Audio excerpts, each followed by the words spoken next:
Justine here from RPA. We're looking at what do bright colors actually have an effect of in a surrounding. Now it's depending on the actual surrounding, because if you are, for instance, in a teaching environment in a classroom and you have bright colors around, what are those colors? Because sometimes bright colors can overstimulate.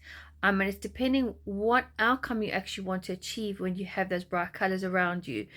So for instance, if you're going to a slime party and you've got UV lights and you're going there to have fun and you just want to, do lots of laughter and activities, then those are great colors to have in the surroundings.